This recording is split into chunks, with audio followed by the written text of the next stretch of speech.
En 575, alors que la guerre civile fait rage entre les rois francs, qui, soit dit en passant, sont tous frères, Sigebert prend le dessus sur Chilpéric, qui se retrouve coincé à Tournai, sur le point d'être définitivement vaincu.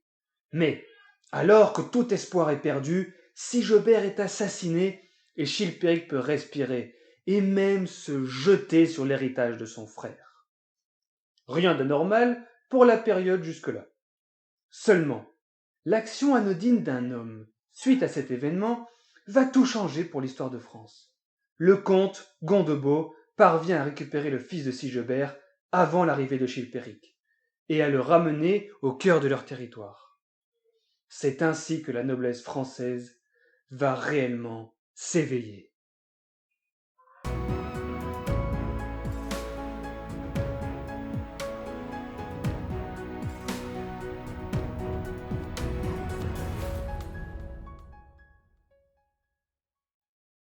Il est grand temps de parler de la noblesse, sujet qui a plutôt éludé notre histoire jusqu'à présent et qu'il va falloir aborder pour comprendre la suite.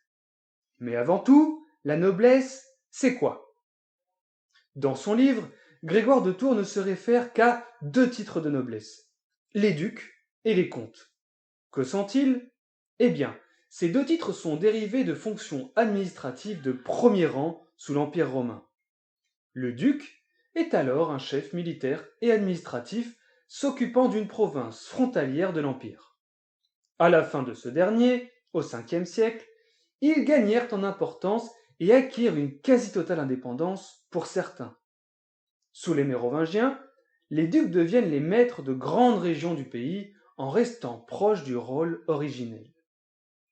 Le comte vient du mot comes, un titre sous l'Empire réservé aux hauts dignitaires et qui, comme pour le titre de duc, donne un pouvoir militaire et administratif, mais sur un territoire plus restreint. Sous les Mérovingiens, ce titre est maintenu et repris par les grands du royaume, tout en restant inférieur aux ducs. Qui détiennent ces titres? Ce sont en général des Francs qui ont largement participé à la conquête du territoire, ou des Gallo-Romains de haute famille qui ont su garder leur statut après l'invasion de Clovis. Une grande différence est à souligner entre cette époque et le Moyen Âge plus tardif. Ces titres n'étaient pas héréditaires. Ils étaient donnés par les rois, ce qui leur permettait de garder l'avantage sur les grands du royaume, car ils leur devaient leur titre. Maintenant, en quoi les actions de Gondebaud ont changé la donne? Eh bien, nous nous retrouvons tout à coup dans une situation inédite depuis la prise de pouvoir par Clovis. Depuis ce moment, le royaume a toujours été dirigé par des rois relativement âgés, avec la main mise sur leur territoire. En 511, trois des enfants de Clovis avaient entre 13 et 17 ans, mais pour l'époque, ils n'étaient déjà plus vraiment des enfants, et leur mère Clotilde avait su maintenir leur autorité. Quand Clodomir est mort en 524, ses enfants n'ont pas hérité du royaume, puisqu'il a été récupéré par leurs oncles.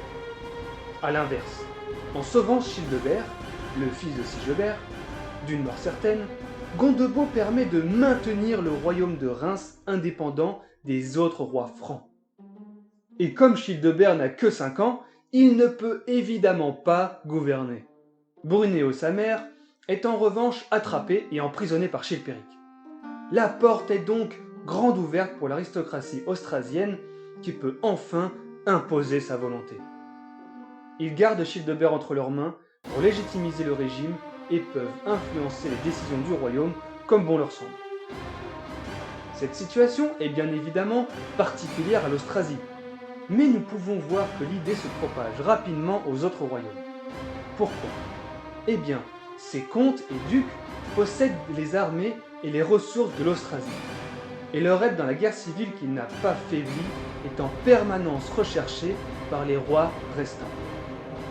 Ceux-ci doivent donc se plier à leur volonté pour obtenir leur assistance, et sont systématiquement menacés par une meilleure offre de la partie adverse, qui pourrait renverser les alliances. L'aristocratie joue de ce pouvoir, et les nobles des régions détenues par Chilpéric et Gontran vont rapidement profiter du même avantage. Prenons l'exemple de plusieurs nobles de Sigebert qui se sont ralliés à Chilpéric après la mort de leur roi. Eh bien, n'étant pas satisfaits de leur nouveau souverain, ils décident librement et sans conséquence de retourner supporter l'Austrasie. Le chaos de la guerre est le contexte idéal pour leur ascension. Il est maintenant temps de donner quelques noms. Nous avons donc vu Gondebaud, mais à part son acte héroïque isolé, on ne le verra plus beaucoup. Un personnage plus important est le patrice Mumol, que nous avons déjà rencontré dans l'épisode précédent et qui n'est pas prêt de partir de notre histoire. Le titre de patrice va peu à peu disparaître, mais il est pour l'instant le plus élevé en Bourgogne, après celui du roi. Nous avons pu observer l'importance de Mumol dans les guerres contre les Lombards et les Saxons. Nous pouvons également évoquer Loup, duc de Champagne, qui est un allié et ami de la reine Brunéo. À l'opposé, Leudaste, comte de Tours, est aux ordres de Frédégonde.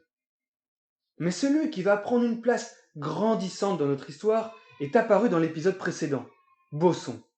En fait, il s'appelle Gontran Bosson, mais pour éviter les confusions, on l'appellera juste Bosson.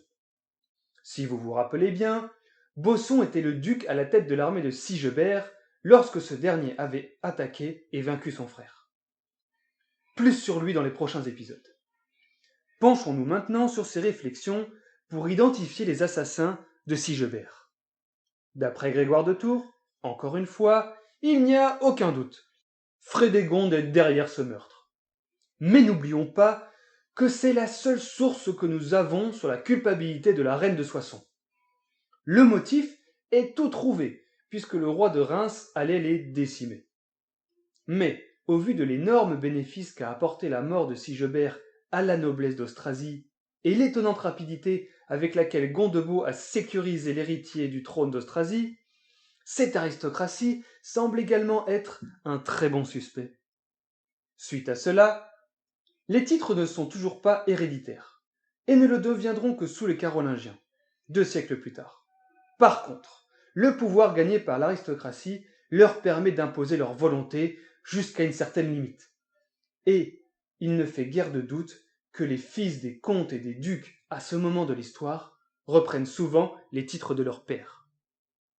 C'est également à cette période que le titre de maire du palais prendra une réelle importance. Cette évolution n'est que le fruit de ce mouvement. Et celui qui prendra cette charge n'est autre que le plus puissant noble du pays.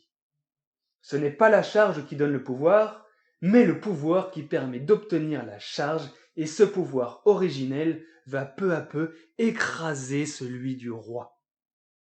Après cet épisode plus explicatif, nous revenons à une narration plus chronologique dès le prochain épisode, où nous allons suivre les conséquences de la mort de Sigebert et, plus particulièrement, les péripéties de Mérové, un des fils de Chilpéric. Ne le ratez donc surtout pas et n'hésitez pas à vous abonner pour aider notre chaîne.